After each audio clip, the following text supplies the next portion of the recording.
Well, welcome everybody to the Family Biz Show. I am your host, Michael Columbus with Family Wealth and Legacy in Rochester, New York. Today we are joined by Eddie Russnow of Mac Products.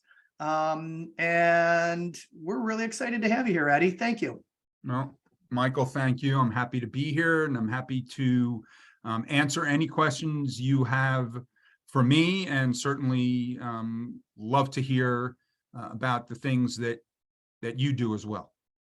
Sure. So Mac Products, give us, before we dive into the history of Mac Products, we love to hear your journey into the business. Was, for some people, it was a straight path. I was there from the day that my father or grandfather was doing this.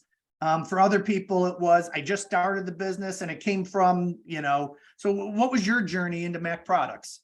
Okay, well, thank you for asking that. So when I graduated college, I started off as a banker.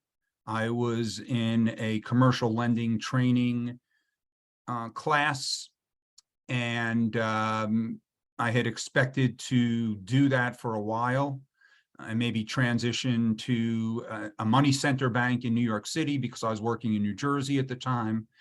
And right before I got married, my father-in-law, who started the business, had offered me a position at Mac.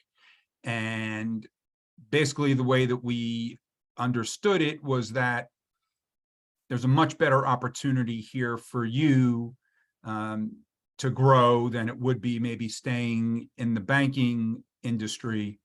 And I agreed wholeheartedly with him at the time and said, okay, I'm ready to come into the business. And then I transitioned into the business a few months after my wife and I got married. Okay. How long ago was that?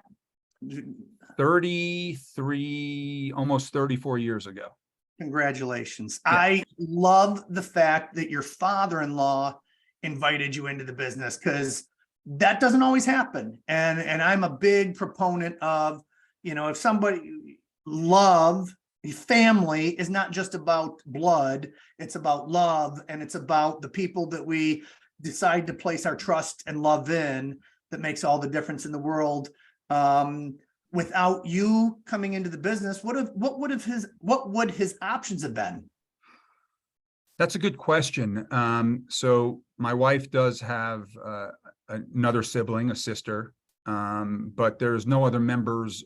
There were no other members of the family in the business just until a few years ago when my son joined. So it was really me working with my father-in-law. But at the beginning, I never worked for him. I was under others who were mentoring me to learn the business. That's great. And I learned it from the ground up. From the day I started, I was working. He paired me up with somebody who was a fantastic mentor to me. And I really learned a lot from that person. And that person and I worked together for about 25 years until he retired. That's fantastic. And just what he did is that arm's length separation between you and him allowed that space so that he could still be father-in-law, and somebody else was doing the training. Correct. That's awesome. Yep. Super smart. So do you have the intention of doing the same thing with your son? I've already done that. From the day he came in, he started working directly with the plant manager. He has not worked directly for me. He's worked with me on this transition and acquisition of this new business, but he doesn't report to me. Love it.